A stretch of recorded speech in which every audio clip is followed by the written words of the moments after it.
आप अपने समय को, अपने जीवन को अपने आत्मिक उन्नति में लगाने में अपने समय को इन्वेस्ट करें, अपने लगाएं अपने जीवन को। कहने का मतलब है, आप जब तक वचन के पास नहीं जाएंगे, आप नहीं रियलाइज कर सकते परमेश्वर के प्रेम को।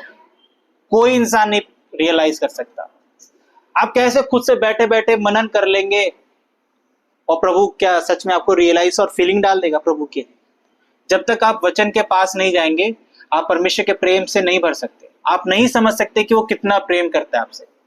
आप कैसे पाते हैं कि परमेश्वर आपसे प्रेम करता है? क्या माध्यम है? सिर्फ एक बाइबल है। और जो विश्वासी उस बाइबल को नहीं उठाता अपने जीवन में, वो नहीं समझ सकता प्रभु कितना प्यार करता है उससे।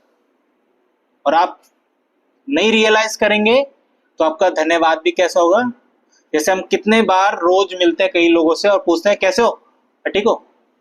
पूछते भी हमें और बोलते भी हमें, हाँ ठीक हो, हाँ कैसे हो, ठीक हो। वो पूछा भी हमने और जवाब भी हमने दे दिया, ठीक हो। ये वैसा है, कोई फीलिंग, कोई मतलब कोई इसका मीनिंग नहीं है। और वो आएगा भी नहीं जब तक आप अपने आप को प्रभु के वचन से नहीं जोड़ेंगे, आप नहीं रियलाइज कर सकते परमेश्वर के प्रेम।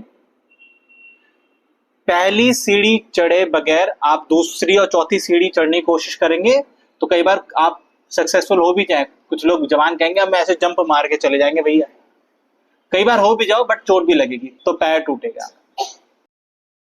तो सबसे जरूरी है कि याद रखें कि आपका धन्यवादित, याद रखें मैं जो बोल रहा हूं, अगर आपको बचना है उस चीज से जो इस संसार का है, जो आपको करप्ट करता है, और आप होंगे, आप कई बार सोचने लगेंगे सब कुछ मैं संभाल रहा हूं, सब कुछ मैं देख रहा हूं, जो भी मैं कर रहा हूं मेरे कंट्रोल में। अगर आपको बचना उस चीज से तो याद रखें धन्यवाद।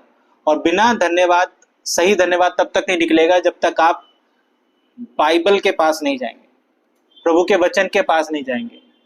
और वो वचन ही है जो आपको बताता है कि हम कितने कमजोर हैं और प्रभु हमें संभालता है। तब आप समझ पाएंगे कि वो धन्यवाद तब निकलेगा, तब आप समझ पाएंगे परमेश्वर की गुडनेस को, परमेश्वर की भलाई को।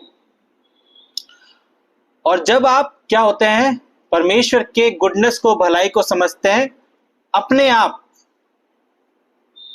वो आप नहीं करते हैं, वो परमेश्वर की भलाई आपको क्या करती है, नम्र करती है।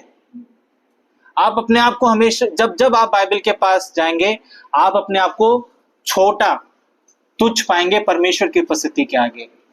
और वो आपको क्या करती है, हम्बल करती है। और परमेश्वर यही चाहता है। और यही चीज नहीं थी उसके आगे, किसके, सोर के पास नहीं थी, उस देश के लोगों के पास नहीं थी, और विश्वासियों के पास भी कई बार नहीं होती है, कि हम अपने आप को क्या नहीं कर पाते हैं, छोटा। हम्बलनेस नहीं आ सकती जब तक आप परमेश्वर के वचन के पास ना जाएं। वो वचन ही है जो हमें क्या करता है, हम्बल करता है। और जब आप हम्बल होंगे तब आप क्या कर पाएंगे, सर प्रभु तू महान है, मैं देख लिया मैं कितना गंदा इंसान हूं, मैं कुछ नहीं हूं। और वो कब बोल पाओगे आप, जब आप बाइबल उठाओगे। तो आज का वचन है भाई बहन कि आप लोग याद रखें, अपने समय को इन्वेस्ट करें इस बाइबल को उठाने में। अपना धन्यवाद मीनिंगफुल बनाए, और वो तभी बनेगा जब आप बाइबल को उठाएंगे, प्रभु के शब्दों को पढ़ेंगे। और जब तक वो शब्द आपके अंदर नहीं जा रहे हैं, वो धन्यवाद वैसा ही है, कैसे हो, ठीक हो।